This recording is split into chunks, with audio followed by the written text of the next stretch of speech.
Welcome to GardenDC, the podcast about everything gardening in the Washington, D.C. and Mid-Atlantic region.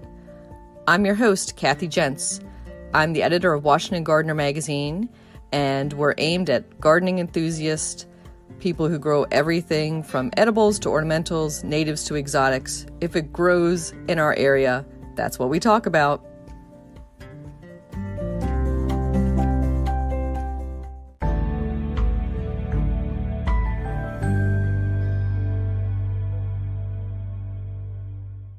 This week on the GardenDC podcast, I'm joined by Sean and Allison of Spoken Garden.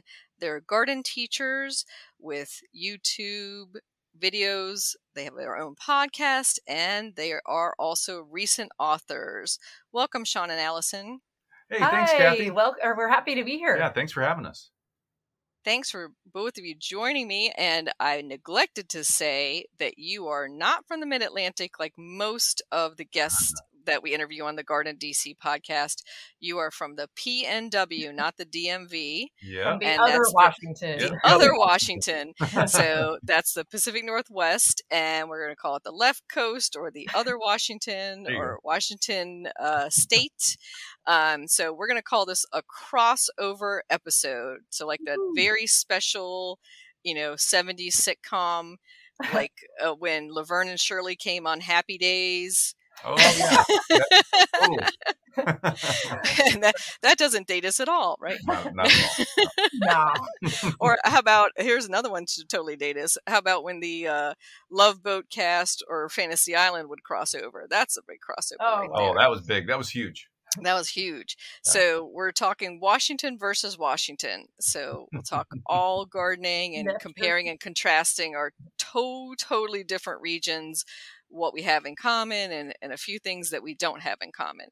Yes, this will be fun. It's going to be great. First, Sean and Allison, tell me how you both got into gardening. Were you born with green thumbs, with chlorophyll in your veins, or how did you come about to the gardening bug? Great question. Well, we both have such different stories to tell. For me, I was always a science nerd growing up, and I grew up with parents that just always kind of had me doing something in the yard, weeding or picking that up or doing this, moving that. So I kind of, at the time I was like, I don't want to do that. I want to go play. But in later years, I realized how much I enjoyed being outside and around plants and flowers. And it just kind of led to my love of science, which led me to become a science teacher, which I was a middle school science teacher for about 13 years. And I recently left that profession to start our business. Yeah, I started off in gardening, I guess, when I was about 5 years old. My parents, they bought some land and started a rhododendron farm out towards about 30 or so minutes away from where we currently live right now, but out in Olympia. And so at 5 years old, I was taking cuttings, I was dipping and sticking, I was mixing soil, building greenhouses alongside my dad, my brother, and yeah, just kind of went from there. Wow. So very different backgrounds, but totally plant immersed. Oh, yeah.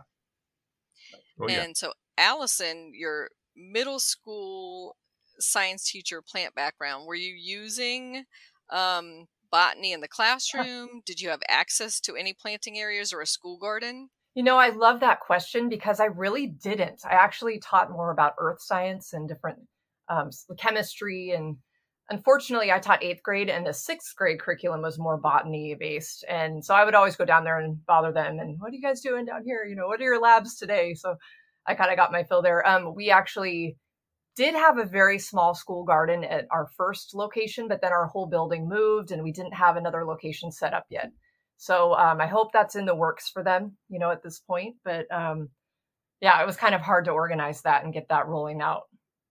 But I hope they're able to do that. Yeah, it would be nice if every school had a garden or at least access to a garden. Yeah, absolutely. It's such a great learning environment and experience. And it gets kids outside. Yeah. Mm-hmm. Yeah. Although middle school, I don't know about you, Allison, but I find that a tough age. It was absolutely, it was always fun when we went to big staff meetings with other schools. They'd be like, oh, you guys are the middle school teachers, we always kind of had a different view on things, because that was actually the age group I chose to work with. And that was my least favorite years of school. So it's funny how you kind of change your mind on that. They were just so much fun and awkward and funny. And I think if anything, I would have maybe moved up to 9th grade in high school to teach if I would have stayed. But I loved teaching 8th grade. It was fun. Yeah, it's that awkward age, but also full of leaps and bounds, you know. And you can kind of make some comparisons to the garden that way too. Oh, that's fun. Yeah. Oh yeah. Yeah. And there's those plants that are in that awkward stage, maybe in their 2nd year of growth, and you're like, come on. So and close. then, yes. And then other plants might take off on you and exceed their expectations in their 2nd year. But then by the 3rd year, pretty much everybody's caught up with each other. Oh, that's fun. I like that. That's a good way to look at it. Mm-hmm. So let's talk a little bit about Washington State versus the Mid-Atlantic, Washington, D.C. So you're on a coast as well, and you're in Spokane, Washington, which is which side? Oh, sorry, go ahead. Actually, we're on the Seattle side. We're down south. Yeah, on the Seattle side. Okay. Yeah. I don't know why I thought Spokane and Spokane. Oh yeah. Oh yeah. I can see that. That happens every once in a while. Yeah. Yeah. Okay, so you're on the Seattle side. So you're on the left side of the mountains, am I correct? Yes.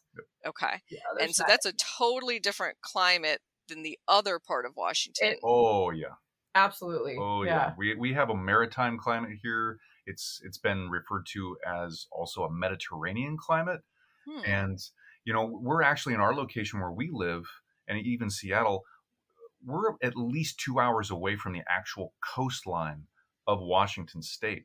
But because of what we have here called Puget Sound, it's an inlet area of the actual ocean, and it comes really far inland, and it's seawater, it's saltwater. It comes all the way in from the Pacific Ocean, and because of that body of water and all the islands and even our peninsula, we have such an amazing maritime climate here, and it's great. It's amazing. It's very mild. Yes. It's a very mild climate. Nice. And I think that has a lot of parallels here to Washington, D.C., where you have the huge Chesapeake Bay coming in, and on both sides of the city, you have the Potomac River and the Anacostia converging into the Chesapeake, and the Chesapeake is brackish waters, as it's described, and it's very shallow bay. I mean, there's miles of it almost, that you could stand up in. So it's very shallow parts of it that it seems like it's deep, but it's not actually deep at all. And the city itself of DC is pretty similar, distant to the coastline. So if you were to go to the eastern shore, it would be about 90 minutes, depending on how you drove and which way you went. So similar inland with, a big body of water kind of protecting you there.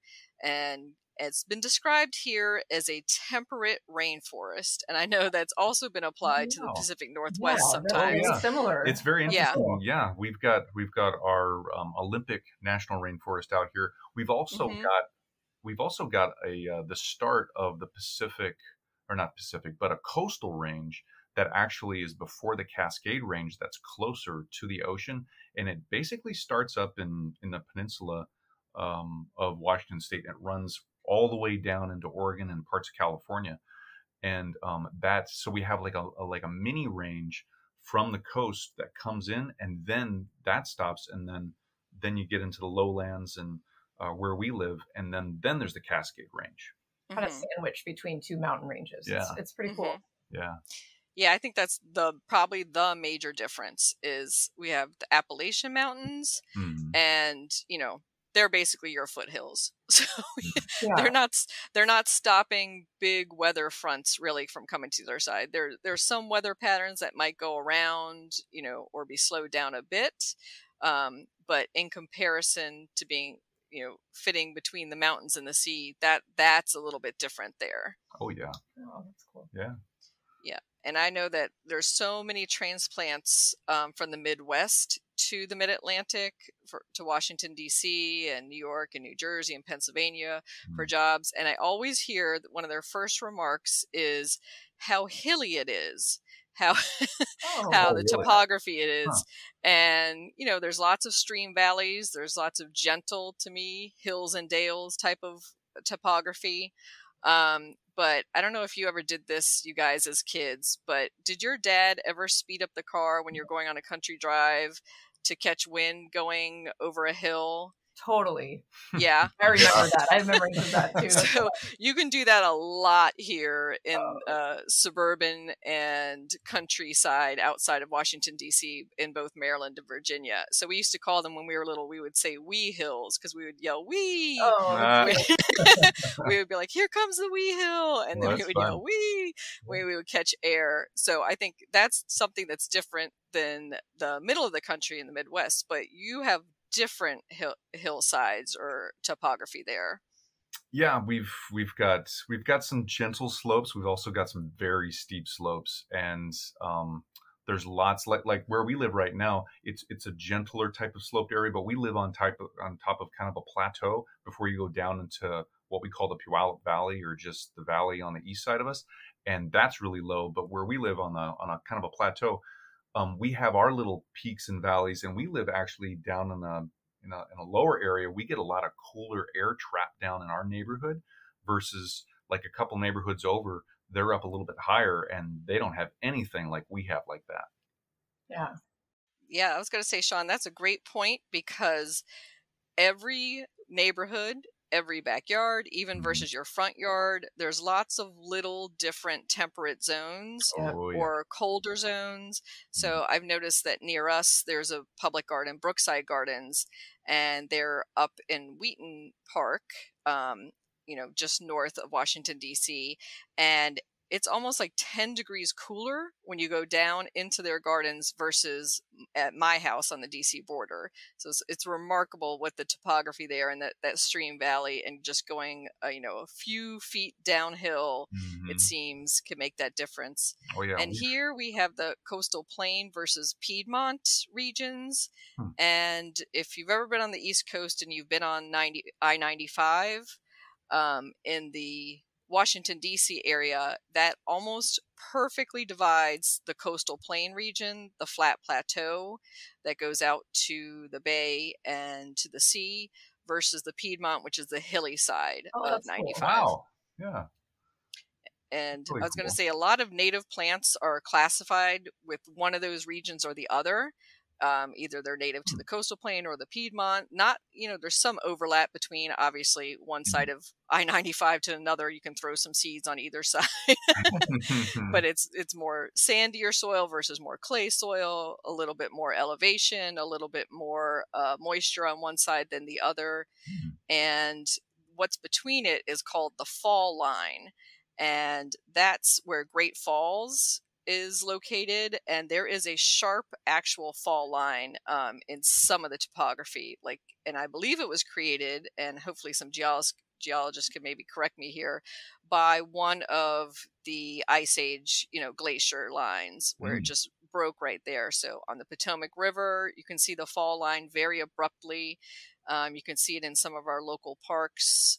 And it's a remarkable, like when you go for a 20-minute walk from one side of the fall line to the other, just the entire collection of plants is so different from one side to the other. Oh, that's so cool. cool. Right I know, on. we're totally loving this. Yeah. No, that's great. And Kathy, we see something kind of similar to that with plant life and such, from mountain range to mountain range, like we were talking about the mountain ranges before in the hills. And then our Puget Sound, it was completely cut out by a huge glacier millions of years ago, right?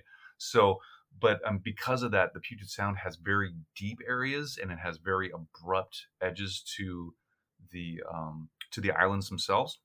And then other places, it's like you were talking about your river out there. It's shallow in a lot of areas too, so it's so different and creates so many different microclimates. It really It's does. fun.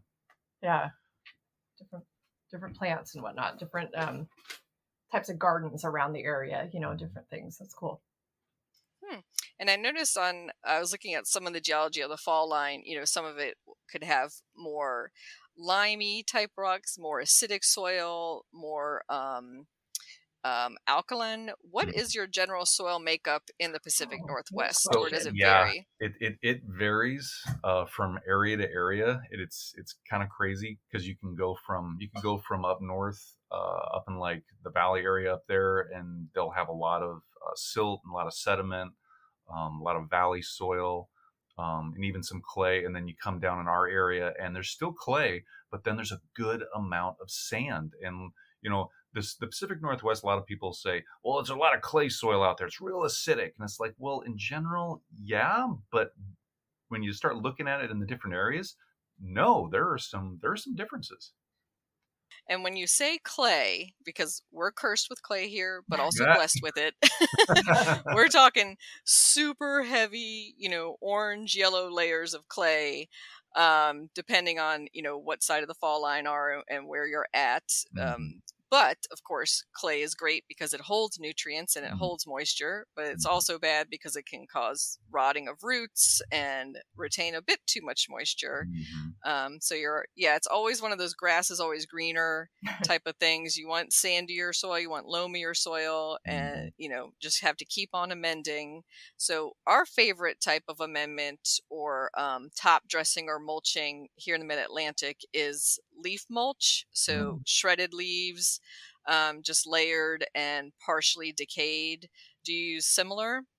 Yeah, we'll use a mix of I know things there's too. a lot of different things. And it kind of depends on what you're trying to do. Like you were saying, that leaf material, it makes a lot more pore space. It adds nutrients into the soil. It does a lot of great things for the soil. What we try to do is we mix the leaf material in with also a lot more organic matter, and like compost or other types of even manure or something, just to give it that boost of nutrients.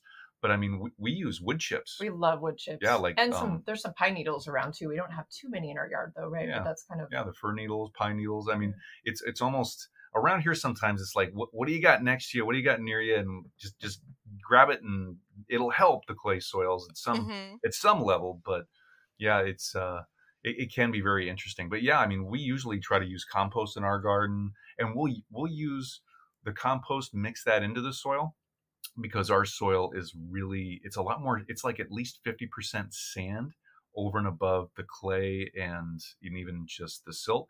And then we'll mix in the compost to get that soil built up, to give it the structure. And then we'll lay down, when the leaves drop in the fall, we'll lay those over the top. And then on top of that, we'll let those rot, and we'll take arborist mulch, and we'll put that over the top of the leaves. So we have multiple layers of different organic matter just really starting to break down and help our soil.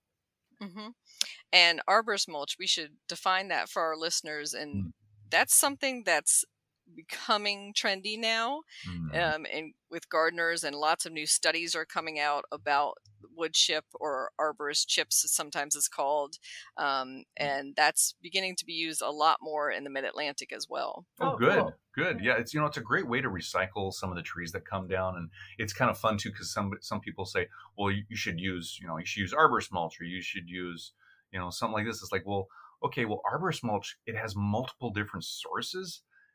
And it can be from a juniper tree, it could be from a cedar, it could be from a maple, or even an oak. And depending where you get it from, it's going to have slightly different properties. And it's kind of fun because it can have different smells, different textures, and different colors. Yeah, different colors. Some of it'll last a lot longer than others too. So it can be a big mix of whatever's available. Yeah.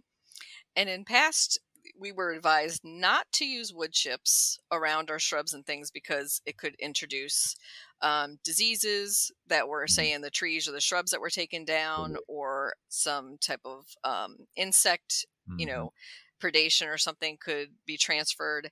And also that, and this was maybe disproven recently, that it would take up nitrogen from the soil as the chips are decaying. Yep.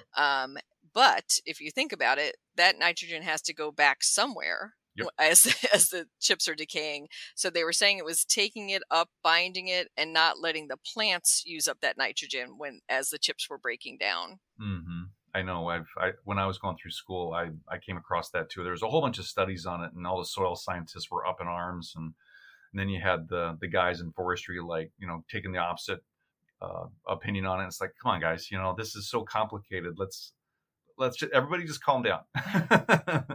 So, but it was, yeah, it's an interesting topic. And to get into the meat of it, I mean, it's like, you got to look at, at the molecular level, what's going on, what's binding to what, and how's that really, how's that happening? Then how's the environment, influencing that with the temperatures and moisture. I mean, it gets so complicated so quick. So. Mm-hmm. Yeah. And I just would advise anybody who's getting wood chips delivered or picking them up, say from a municipal site or a county site, just wear your gloves because poison ivy. Yes. That's yeah. the biggest precaution I would say, is wear long sleeves and gloves, because taking down some of those large old trees, they're just chipping everything. They're not going to sit there and sort out the poison ivy vines. And think about what if a tree came down at the back of a property, old property, chances are pretty good there's some poison ivy mixed in there. And for us too, Kathy, we haven't really run into any poison ivy per se, but English ivy out here is so invasive. And when we get our arborist mulch, that's the one thing we're looking for, is that English ivy remnants, the leaves and those thick stems and roots. And we really keep an eye out for that, because we don't want that to get started in our garden. We already ripped it all out. We have so much. Yeah, same here. We have abundant English ivy taking over many areas, and you don't want to reintroduce it back into your garden trying to do amendments. So maybe filter the wood chips a little, or just know your source is another good thing to know. Totally. Definitely. Oh yeah. So let's talk about day length and sunlight between the two different Washingtons. Oh, cool. So I was looking up in Washington, D.C., our shortest day of the year, December 21st, we have 9 hours and 26 minutes of daylight. And our longest day of the year, we have 14 hours and 54 minutes on June 20th. And so that's a variation of about 4.5, 5 hours difference from longest to shortest.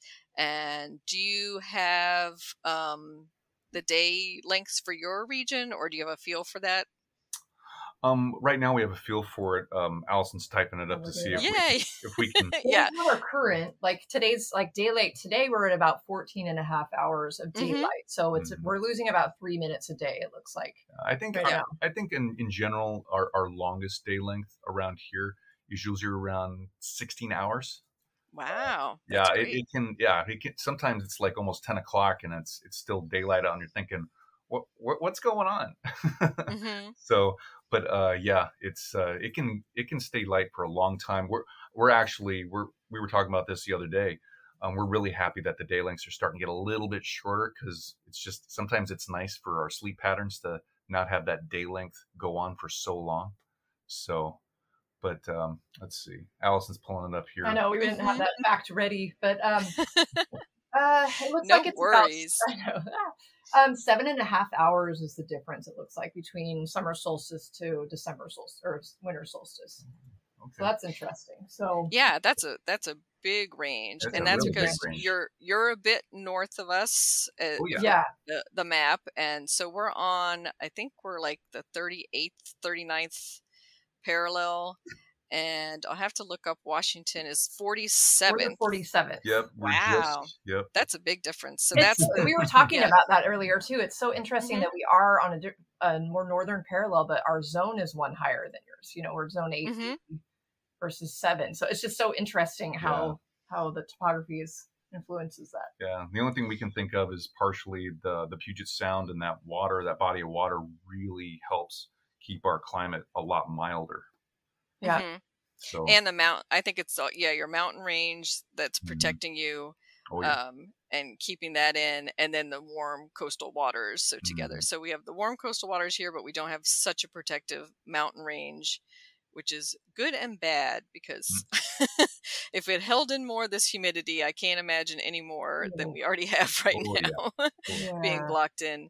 But and it just shows you that just because you're north or south of a location doesn't mean that your growing zone is higher or lower necessarily. So as you said, you guys are zone 8. We have touches of zone 8 in the area, and we're certainly getting more and more towards zone 8. Most of us are in the heart of zone 7 and at higher elevation, zone 6.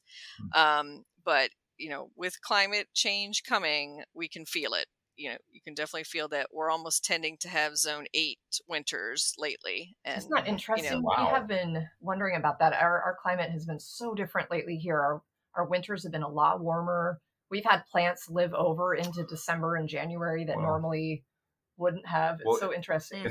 And then some of our winters too, at the tail end of the winter, we get a whole bunch of snow right at the end, where in most recent years up to this point, we haven't. It's been just mild, it's been wet, it's been really cold, but not freezing enough to turn all the rain into snow. But the last 2 or 3 years, we've gotten almost at least 1.5 to 2 snow every February. And it's like, wow, that's new. Wow. So you actually had to invest in some snow shovels. Yeah. Boot shovels, What are those? gloves. Yeah. Yeah, here in the DC area, it's more of a freeze and ice storm could be more of the problem, and that's a huge issue for breakage of plants and problems. So it could freeze overnight, and of course, public safety and just safety walking or driving on ice. And then usually in the winter we'll get 2 inches one day, and then it's melted the next day, and then you could get 6 inches at the beginning of February, and then it melts 2 days later. So it's just kind of like wait a couple days and the weather's changed. And then you get the occasional northeasters where you get 3 feet dumped on you. Oh man. In one day. And that's usually, I'm going to say, every 6 to 10 years we get an event like that. And then you're kind of socked in for a week or so. And that's highly unusual for us just to have a blanket on the ground of, something that would weigh down actual trees or anything like that. So it's kind of, we have a very freeze thaw winter time. And that can be tough on some plants. And that's, I think, what makes it a zone 7 winter still and not quite a zone 8 is I always use my pond as a good example, my little water garden, because I have fish in there and they're supposed to survive and be on their own. I don't feed them. They're supposed to go to the bottom into the muck during the coldest part of the winter, but they're still all up there swimming up on the surface, having a good old time. Wow. Oh, good. And then I'll walk out one day in February and they're frozen in the first inch of the water. Everything below that is not frozen, but they just got caught really fast. And that's how fast the freeze comes overnight. Wow. And then it'll thaw out. And then I have these little popsicles floating there. And I'm like, it's your own fault, fishies. But yeah, they're not the smartest creatures. But, one day it was 55 and the next day it was 20. So, you can't really blame them for not being able to catch the weather patterns. And same thing in our gardens. It's like, do we cover this? Do we protect it? And most of us are like too busy to be on top, and we just let things be exposed. Exactly. Yeah. It's like, well, we hope it makes it. Mm-hmm. And you mentioned the fast freezing. Sometimes, Kathy, we'll get this really cold weather from up in BC and British Columbia, Canada, and it comes out of what's called the Fraser Valley, the Fraser River Valley, and it just sweeps down, and we'll get a hard freeze, and it'll get down and maybe to the teens, sometimes single digits, mostly like the 20s and teens. And that hasn't happened in a little while, but it's very, very rare. Every once in a while we'll get that, but it comes straight up from the north or straight down from the north. And it's just, you get ready for it. And it's basically, well, we hope all the plants make it. We'll see what happens in a few days. Yep. And those are always like the asterisk years on the calendar where you're like, okay, that's the year that the blizzard happened, or lake effect snow, or your Fraser effect snow for you all. So we talked about length of sunlight, and we talked about our soil mix and some of our weather and climate. And you touched on with the snowfall, we can talk about precipitation differences.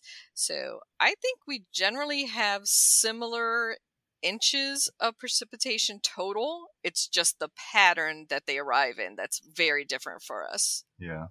So for us, we usually get a slow drizzle. We'll get a couple of storms that come in, but a lot of times we just get this weather. It just comes in and it kind of just hangs out and stays for a while, and then it moves on through, and then the next one moves and comes in. So it's kind of a steady, slow rain most of the time. But it is kind of a little bit of a secret around our area that a lot of people think, oh, Pacific Northwest, you guys just get dumped on all year. That's not the case. We really don't. I mean, we get maybe 30 to 40 inches of rain a year or something like that. Something like that, yeah. But it doesn't, I don't know. It's kind of like we do have drier summers. I mean, it's kind of like we already said, it's an interesting climate around here. Yeah. There's an old saying regionally around here that the bluest skies are in Seattle. And that's because in the summertime, there's a lot of blue sky. It's actually sunnier than a lot of people think. Yeah, it's quite in the rain shadow. Yeah. Different mountain ranges. Yep. Anyway. Yeah, so it's your winter into spring. That's obviously the wettest season. Yes. And same for us. That's more of the moisture, but we get bigger rain events during the summer. So parts of our region last night got 5 inches. Wow. And then the day before that got 2 inches. Wow. So you have a lot of these hit or miss. So that could totally miss your zip code or totally miss by you. And then the next town over gets dumped on. So it's a lot of those, infrequent, but lots of rain at once.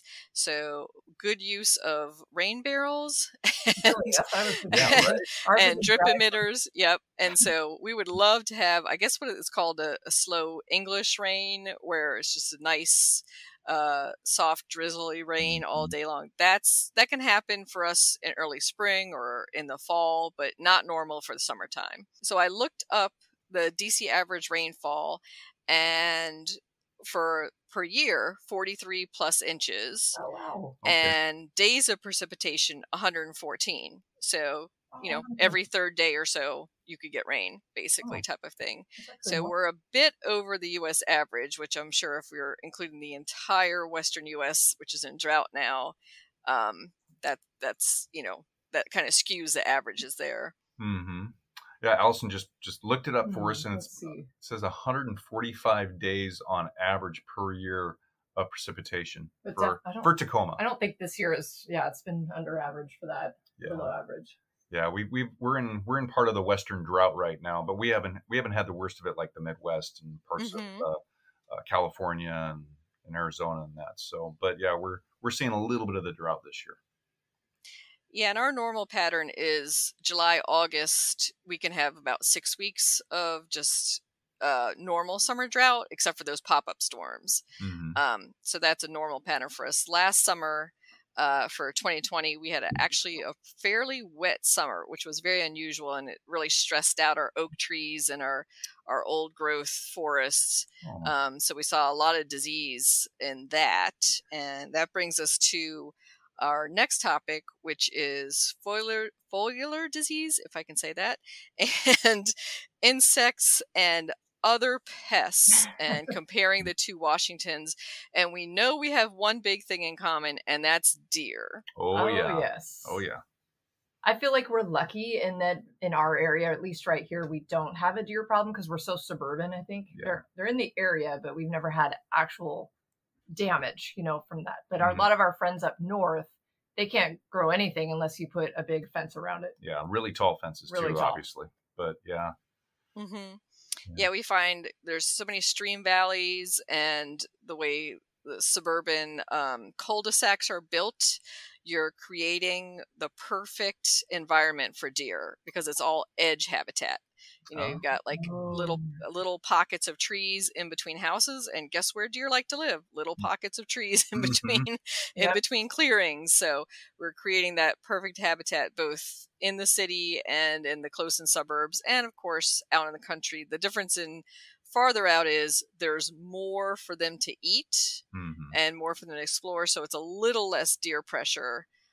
Although of course in the agricultural area you still get farmers dealing with deer coming in and eating corn crops and that sort of thing. Oh yeah, we see that in our area too, of course. And yeah, it's they're such a beautiful animal. Though sometimes we wanna see them coming, but then we realize if we do see them coming, the damage they can do. So, but yeah, not in our area per se. Yeah, not in our neighborhood, but just down the road, probably about a good mile or two, maybe 3 miles. There's a lot more. Yeah, that's true. Well, be vigilant because they are creatures of habit, and once a fawn is birthed in your landscape, they will keep coming back because they, they're familiar with it. That's their little round, that's their little area. So one huge difference I was looking at, and I was like, this is kind of good in our favor, DC, is we have slugs. They're like the size of a pinky, maybe at the most. You might see a tiger slug, and you turn over a rock or a brick or something at your garden edge, and you're like, ugh.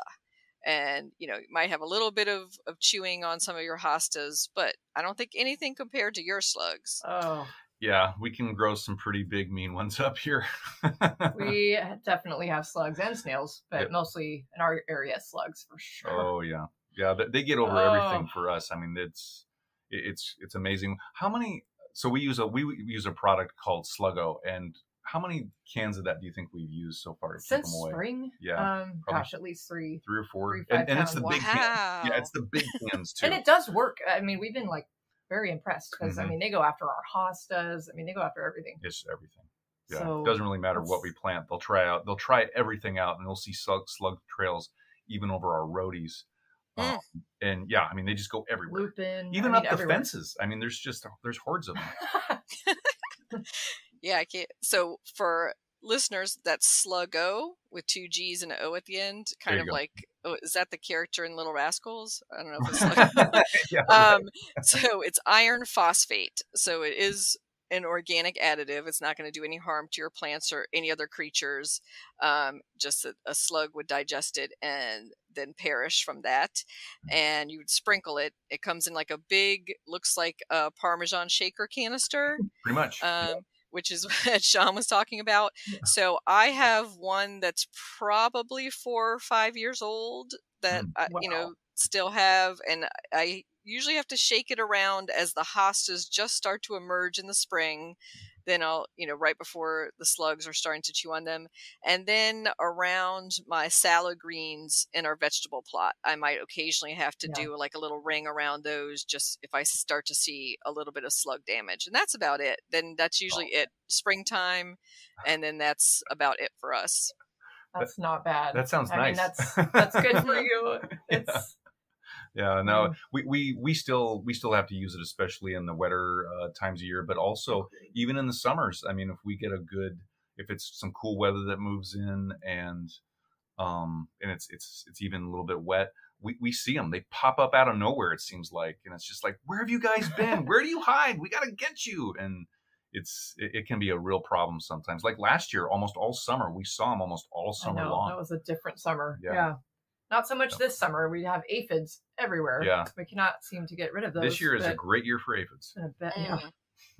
Yeah, same here. Lots of aphid issues. And one disease I was going to ask about is you can grow beautiful roses because you don't have as much black spot from the heat and humidity as we do in the Pacific Northwest.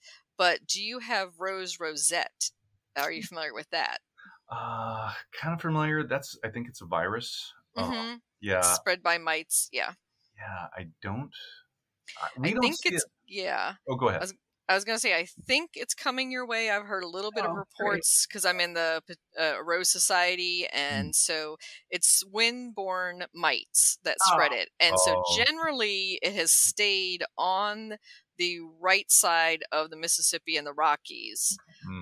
So generally you've pretty much been immune to it, but definitely keep a vigilant eye out for it and start looking up the signs of rose rosette. It's kind of like a flower that's kind of, if you watch Star Trek and you saw something come out of the transporter wrong, that's the best way you can describe it. Like twisted, like it's recognizable. We're trekkers. You know what I mean? Yeah. So it's like it came out wrong somehow. Like it's twisted, or it starts to have this really weird looking foliage to it.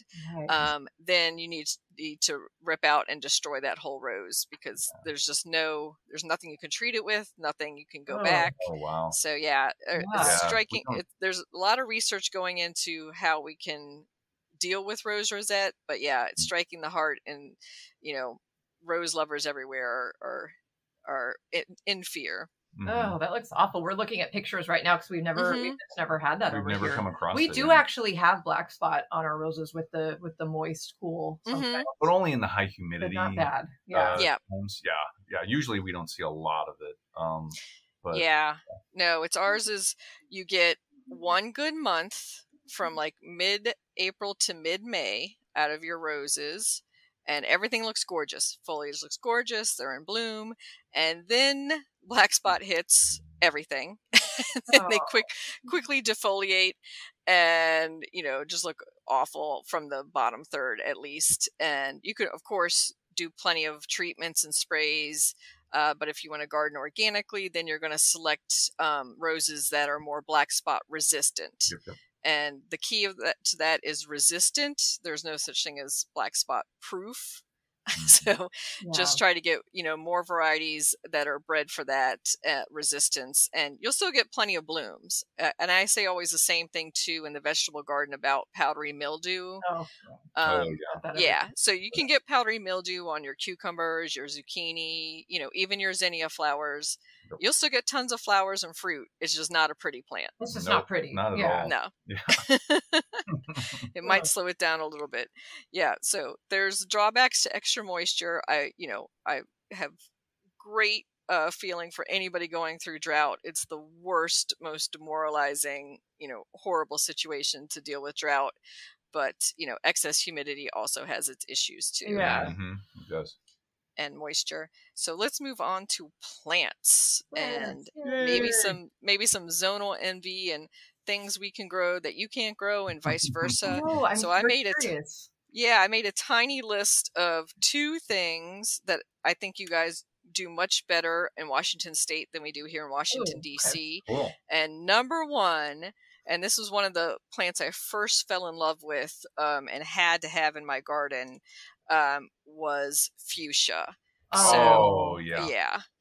So we can do annual fuchsia, beautiful baskets of annual fuchsia can do pretty okay. But perennial fuchsia, Gartenmeister is pretty much the only one they sell here.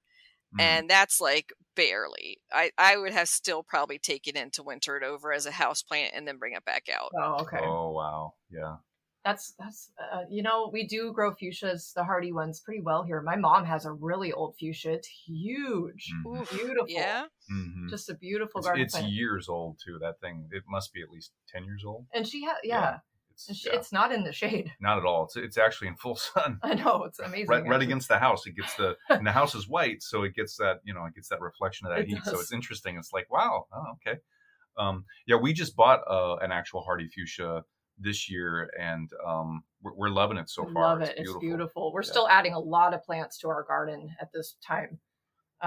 We didn't have that yet, but we have an undeveloped area that we've been calling the back 40 for a while, but it's we live on a city lot, but it's just way back, and it's just been undeveloped until right now. So we're still developing that area. It's full of salal, which is a native shrub out here.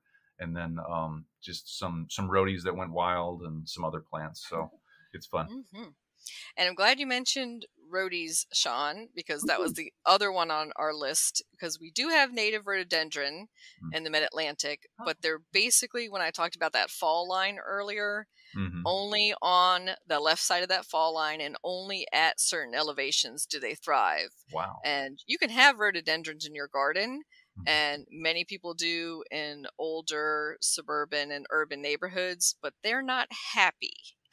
They're not the same rhododendrons as you see, like if you go to England and see some of their huge rhododendron gardens, or in the Pacific Northwest.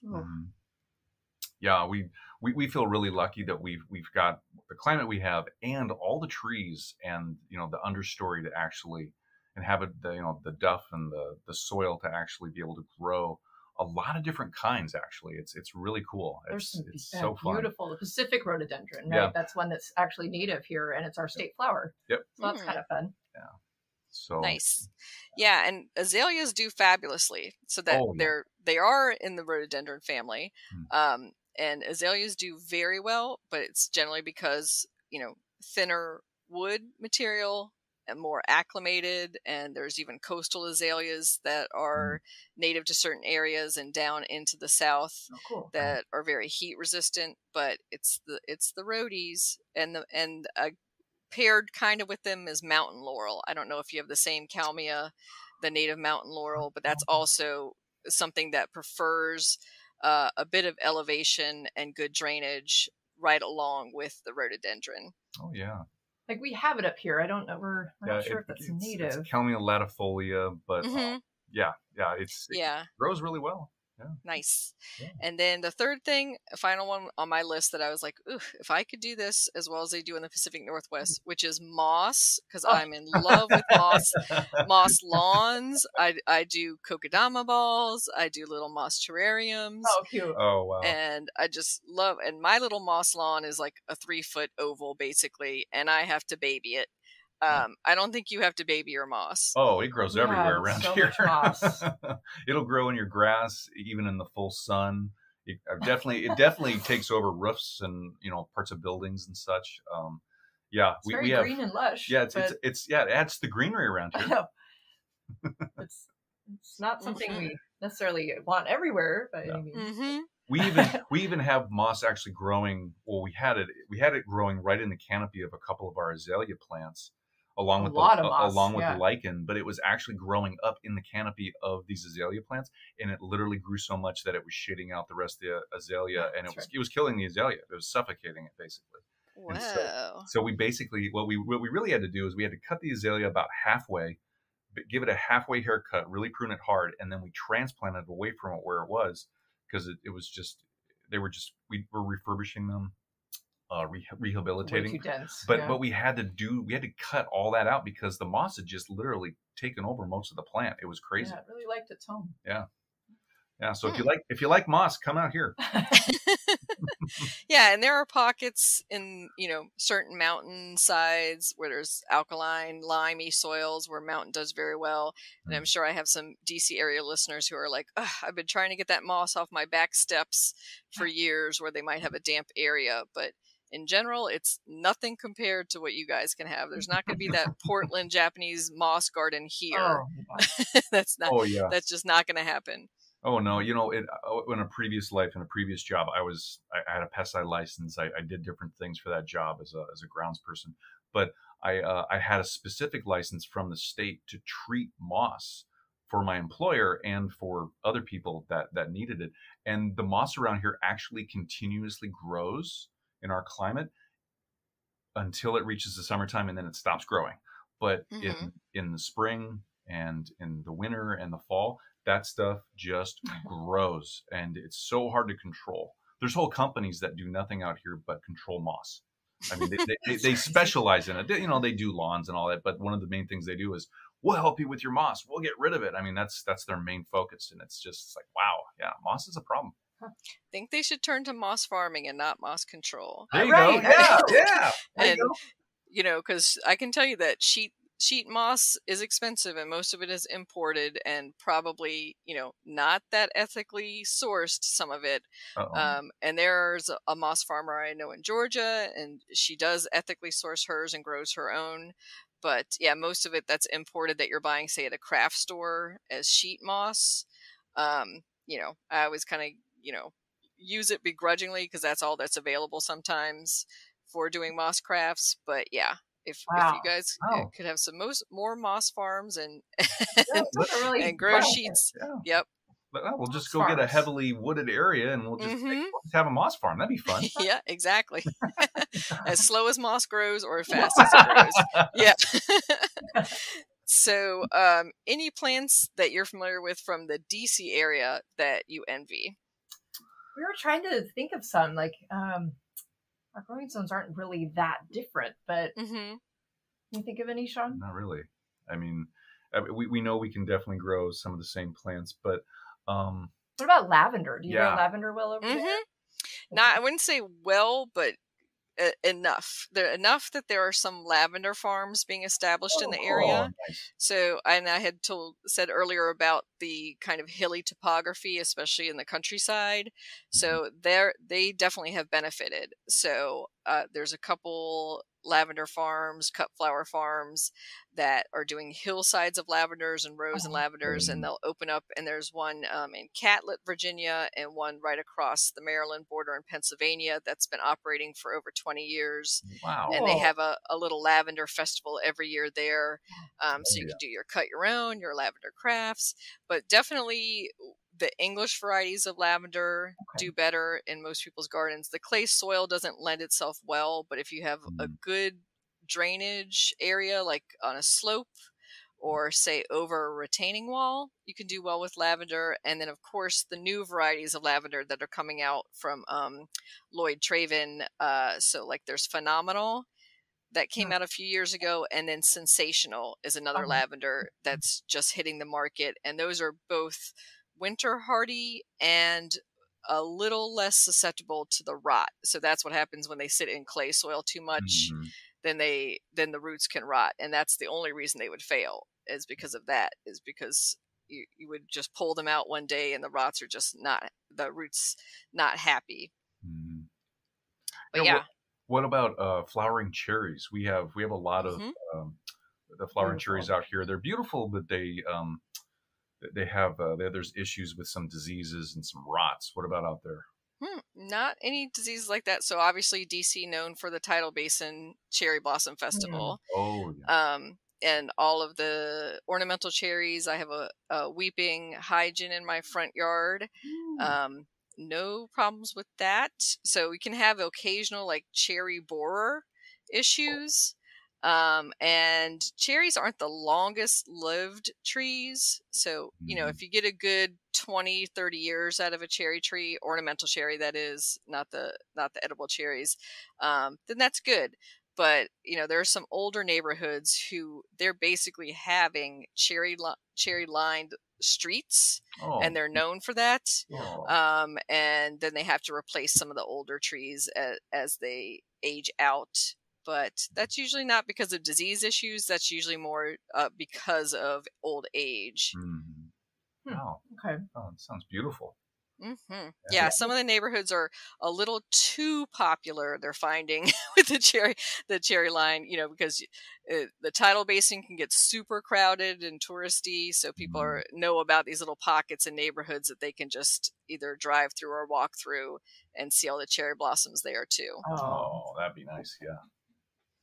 So, I mean, we grow a lot of Shasta daisies here. I think those are pretty universal, though. I mean, you probably grow those pretty well over there. Yeah, they're short-lived blooms for us, unless you do like the chop back and get a little bit of a second flush from them. I would say probably one thing that I hear from people who either move from DC to the Pacific Northwest or vice versa, the big difference they find is on the edible side of the garden, that their tomatoes do much better here in the Mid-Atlantic. So you already obviously hear about famous Jersey tomatoes and the Rutgers tomatoes and stuff that, I think you all do cherry tomatoes just as well. Cherry tomatoes, beefsteaks, Romas, but our window for growing is so short. Really short. Yep. Oh man. Yeah. That's a bummer. I know, it's like, and it's different on the two sides of our state too. I mean, oh yeah. So this is the interesting thing. Everybody thinks, and it rains, it rains quite a good amount here on the west side of the state, but on the east side of the state, it's interesting. There's high desert areas, there's Midwest like areas, and they have over 300 days of sunshine guaranteed on the state. Yeah, guaranteed every year. And it's so different on the other side. It's drier, it's windier, it's higher in elevation, but it's just they have a lot more opportunity to grow a lot of tomatoes and other crops on the other side. So that's where more of like the fruit tree orchards and that sort of thing are located. Oh, definitely. Yeah, and I think that in Washington State, you're better at growing the brassicas, like Brussels sprouts, broccoli, cauliflower type things. Whereas for us, it's a super short shoulder season in the early spring and fall.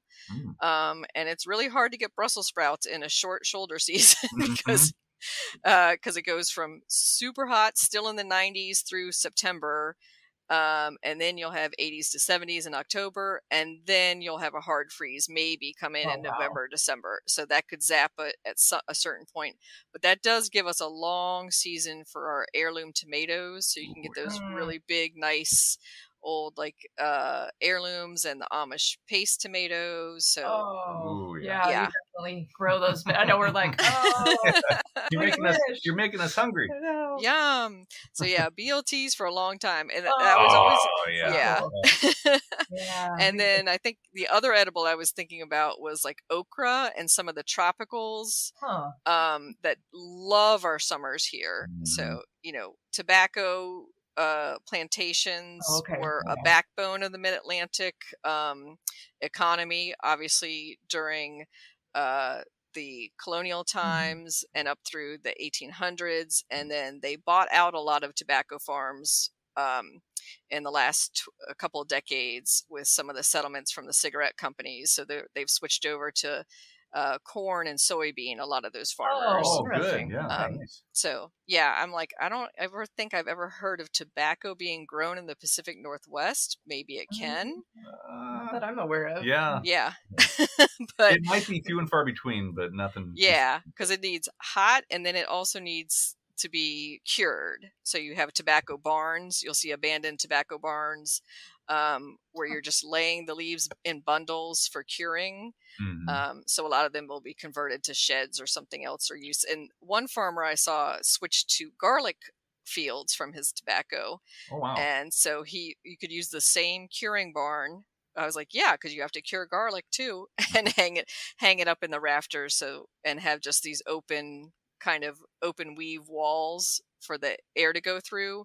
You're not going to put animals or any type of equipment into a tobacco farm in a barn. I mean, that's interesting. I didn't think yeah, not tobacco. We do a lot of bulbs out here, though. A lot of bulbs. A lot of bulb companies. Yeah, there's a lot of tulips and a lot of daffodils. Actually, locally, there's the Tacoma Tulip Festival. Yeah. And then up north, there's the tulip fields up in Skagit Valley, about 2 hours away from us north. And actually, it must have been, I think it was late 1800s, early 1900s. A whole bunch of bulb farmers and breeders from the East Coast, but also from Europe, came out this way, and they found out that the climate out here, but especially up north of us in Skagit Valley, was perfect for all different kinds of bulbs. So they brought their companies out, and they started doing all these these old breeding programs of all these different bulbs to acclimatize them here and to start growing them and supply this part of the nation. It's really cool. Irises and daffodils, tulips. Oh yeah, right. Nice. Yeah, because we have Brent and Becky bulbs in Tidewater, Virginia. Brent, Becky, yay! And they're in Tidewater, Virginia, which is very, very sandy soil and like literally tidewater. Oh, wow. So just above Williamsburg, Virginia. So in that inlet there, so they're getting very similar conditions to the Netherlands, where you get flooded fields and then it dries out. So, and that's why they had picked that area, and that's known, of course, for their big daffodil festival every spring. But other than that, I've seen some people doing tulip fields as cut flower farms and as kind of like destination family type things, like the same way you would do a cornfield planted in a maze or sunflower fields for tourism, but not definitely for breeding and selling of the bulbs. So that's a little bit different. Yeah, that's fun. Well, in the springtime too. I think it's the whole month of April. There's the Tulip Festival up there, and it's between actually 2 or 3 companies, and they literally open up their fields for everybody to come and walk through, and you can just take pictures. It's almost like a fair.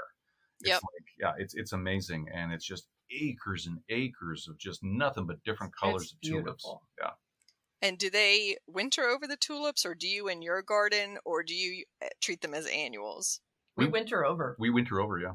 Yeah, we can leave them in the ground, which is so nice. Oh, yeah. Yep. Yeah. I do in my own garden. Same thing with cannas and some of the other gladiolas and tender bulbs can winter over fine here. And that's how we know climate change is coming. Because 15 years ago, I could not have said that I overwinter my cannas by leaving them in the ground. Yeah, I thought they're zone 8 and above, maybe. Wow. Wow. Yep. So, and those, but yeah, a lot of the local public gardens and other places will treat tulips as annual, because if you irrigate during the winter and the summer, then the bulbs are just going to rot there in the clay soils. And it's not because of the cold hardiness, because they can obviously take colder climates. It's because of irrigation, and they want to put annual beds in the same place, of course, that they have the tulip displays in springtime. Oh, okay. Or if the squirrels don't get them here, I guess we have bad squirrel, slugs and squirrels, Kathy. I know. Slugs and squirrels. And deer. That's the main problem with tulips here is people just have the deer come and just mow down a whole line of them. Oh, wow. Because they're edible for them, just like they're edible for us too. Oh yeah. Yep. Heartbreaking. Right, well, this has been fantastic to compare and contrast the two different Washingtons, so we can visit each other and enjoy each other's garden, and we do share so much of the same plant palette. Of course, fun. I know, I didn't realize that. It's great. Yeah, and usually even with the native plants, almost always there will be a West Coast and an East Coast version of the same thing. So same like with our red buds, we'll have the Eastern, the Canadian strain of redbud here, and you might have a Western redbud, and they're so similar but slightly different. Yep, and the cedars, Eastern red cedar, Western red cedar. Yep. I think even service berries I was looking at, I was like, you guys have slightly different service berries, but still recognizable and pretty much the same. So a lot can be transplanted and shared. And then, of course, you have a lot of plant breeders and sellers and the bulb companies you mentioned selling to local gardeners here on the East Coast and vice versa. And of course, we love the miniature dwarf conifers from Isley and others in the Pacific Northwest, which were like, oh, if we could only have more of those in our garden. So those are always fun to add. Any last thoughts comparing and contrasting? No, it's just been great to just overall think about this and talk about it. It is fun, and we would look forward to doing it again. I love learning about the topography in your area and how that's just created so many differences, and that was really interesting.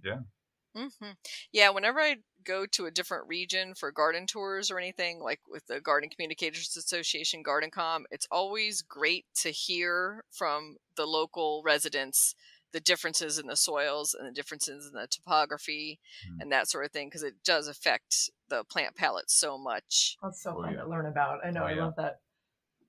Really so, Sean and Allison, how can our listeners get in touch with you, follow your podcast, watch your videos on YouTube? Yeah, basically what you described. We have a channel on YouTube, a Spoken Garden channel, and we teach beginners how to care for their plants and flowers, ornamental flowers and plants. And they can find us on most of the social media. We're most active probably on Instagram and Twitter. We are on Facebook. So at Spoken Garden on all those platforms. You can find us on most of the podcast platforms under Spoken Garden. We should be out there. If you want to email us, Sean and Allison, all one word, at spokengarden.com. Great. Thank you so much, Sean and Allison. Yeah, thank you. This has been really fun. It's been fun.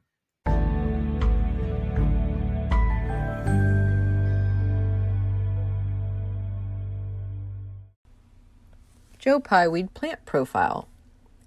Joe Pyeweed, Eupatorium purpureum, is a perennial plant that blooms in midsummer through autumn. It is native to the eastern United States and is hardy to zones 4 through 8. Spotted Joe Pyeweed, Eupatorium maculatum, and hollow Joe Pyeweed, Eupatorium fistulosum, are very similar in looks and growth habits. Joe Pyeweed prefers full to part sun, light conditions, and evenly moist soils. It is both deer and rabbit resistant. It also tolerates clay soil and road salt spray well. The only maintenance it needs is to cut it back to the ground in early spring.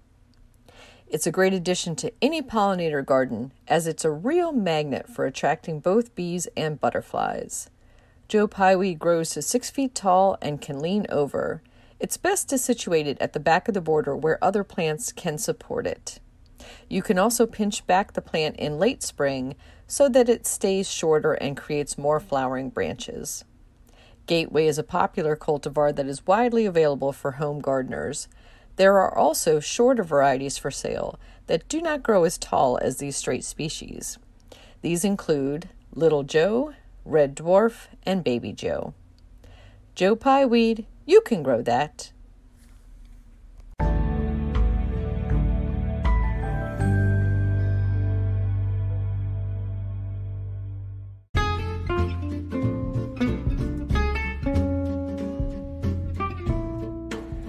What's new in the garden this week? Well, it's been a hot one, but I still managed to put together a few entries for the Montgomery County Agricultural Fair. We'll see if any of them are ribbon worthy. In the local gardening world, there's a few events I want to draw your attention to. One is the native plant sale at Chesapeake Natives, and that's taking place on August 29th. And the other is the 6th annual Pawpaw Fest at Long Creek Homestead in Frederick, Maryland on September 18th.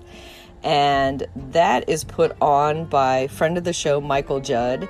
I urge you to go back and listen to our episode last year where we talked to Michael all about pawpaw growing, and give that a listen and then get over to that Pawpaw Festival. The next event I want to highlight can be attended by anybody in the world, and this is a virtual water gardening conference put on by the International Water Gardening Society. You can register at iwgs.org, iwgs.org. It takes place August 21st and 22nd. They are limited to the first 500 registrants, so get your registration in soon. And that features water tours, talks of water gardens, and beautiful water plants. I think water lilies and lotus are some of the most beautiful flowers that exist on this planet, so I hope you check that out. And speaking of beautiful flowers, in my own home garden this week, I'm enjoying some double blooms on my cosmos and a beautiful purple trumpet datura, just stunning right now with its double flowers opening up. It is enjoying this tropical heat and humidity. I'm kind of wilting. I don't know about the rest of you. I'm looking forward to some cool temperatures next week. Happy gardening!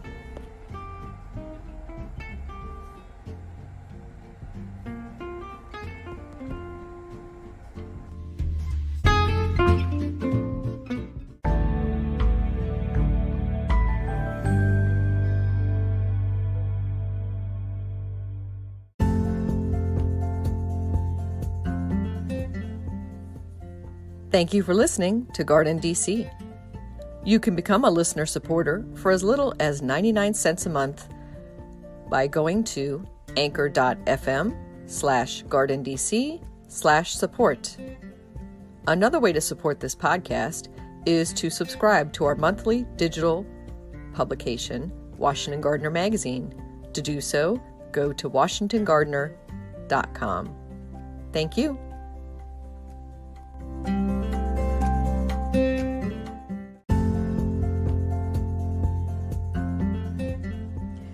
You can find Washington Gardener online at WashingtonGardener.com, on Twitter at WDC Gardener, on Instagram at WDC Gardener, and on Facebook.com at Washington Gardener Magazine.